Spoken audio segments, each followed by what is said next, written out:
Harold Mitchell, a weathered Kentucky farmer, walked into Louisville's most elegant bank. His soil-stained clothes and worn straw hat stood out among the well-dressed clients who couldn't help but stare. He calmly approached the counter of bank manager Bradley Harrison and made a simple request. He wanted to withdraw $1 million. Bradley couldn't help but laugh. "Are you sure about that, sir? Maybe you meant $100? He gestured toward his computer with a smirk, but as he pulled up the account, his smile vanished. The balance read $23,450,000. This simple farmer was richer than most of his millionaire clients.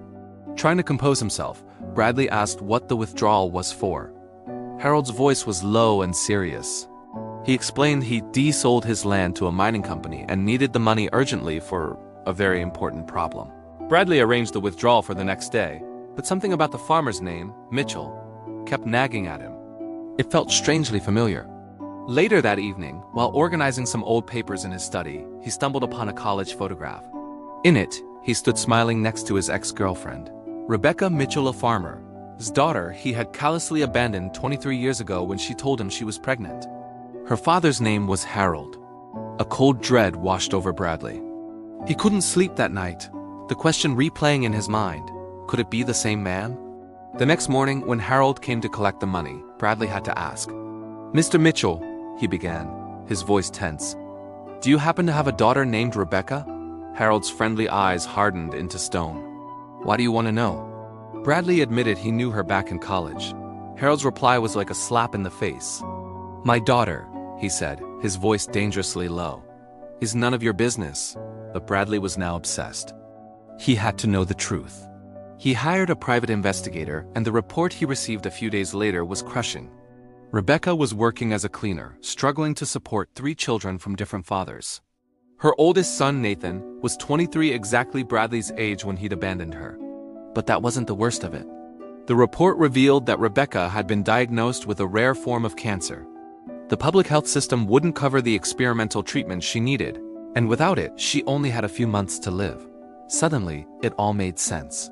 The sold land, the urgent withdrawal Harold was trying to save his dying daughter. Overwhelmed by a mix of guilt and a desperate need for redemption, Bradley began orchestrating chance encounters at the building where Rebecca worked as a cleaner. When she finally saw him, her eyes narrowed with a cold, contained anger that had simmered for over 2 decades. "I have nothing to talk to you about, Bradley," he insisted, telling her he knew about her illness and wanted to help. He mentioned her son.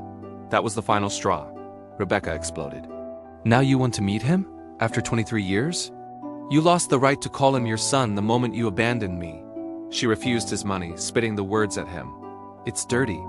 My father has taken care of everything. Unlike you, he never abandoned me."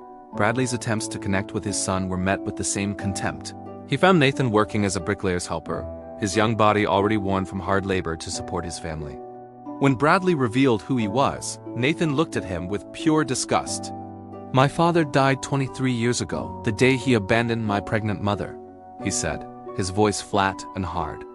"Where were you when she went hungry just to feed me? Where were you when she worked 3 jobs to keep me in school? You're not my father."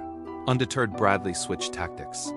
He decided if he couldn't win them over with sentiment, he would use the one thing he had: wealth. He used his influence at the bank to shorten the hospital's payment deadlines, putting immense financial pressure on Harold. At the same time, he began to shower Rebecca's younger children with gifts. 15-year-old Emily got dance lessons she'd always dreamed of. 12-year-old Tyler was enrolled in a top soccer training program. There were trips to amusement parks and new clothes. Slowly, he was winning them over. Nathan saw right through the manipulation.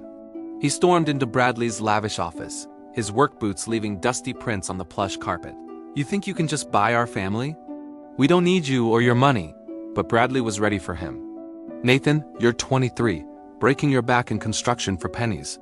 Your siblings are losing their childhood to poverty. I can give you all opportunities. College for you, good schools for them. A life without deprivation." Meanwhile, Harold had learned the devastating truth.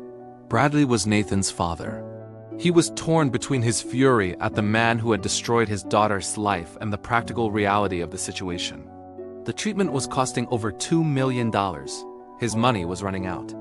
Rebecca, watching her father grow more strained each day and thinking of her children's futures, made a painful decision. She would accept Bradley's help, but with strict conditions. "He can pay for the treatment," she told Harold, "but he doesn't come near me or the children. It's just a financial transaction. Nothing more." Bradley agreed, but he didn't stop trying to connect. He realized his approach with Nathan was all wrong. He sought him out again, but this time his tone was different. "Nathan, I don't want to replace you as the head of this family. I know I can't. I want to help you be even better at it. Think of me as an advisor, someone to help you carry the weight." For the first time, Nathan didn't shut him down. He looked at Bradley, his expression unreadable, and extended a calloused hand. "Fine," he said. "But any decision about this family goes through me first. And if you hurt any of them, you'll answer to me." Over the next year, Bradley proved he was a man of his word. He was meticulous, consulting Nathan before every decision. He attended Emily and Tyler's school meetings but always stayed in the background, letting Nathan take the lead.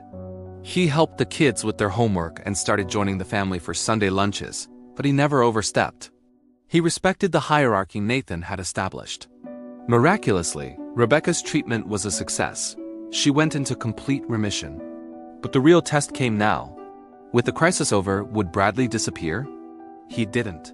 On Rebecca's first birthday after her recovery, he gave her a simple gift, a photo album he had put together, documenting the family's journey through that difficult year. It showed the kids' triumphs, Harold's quiet strength, and Nathan's leadership. At a family dinner a few weeks later, Emily looked across the table.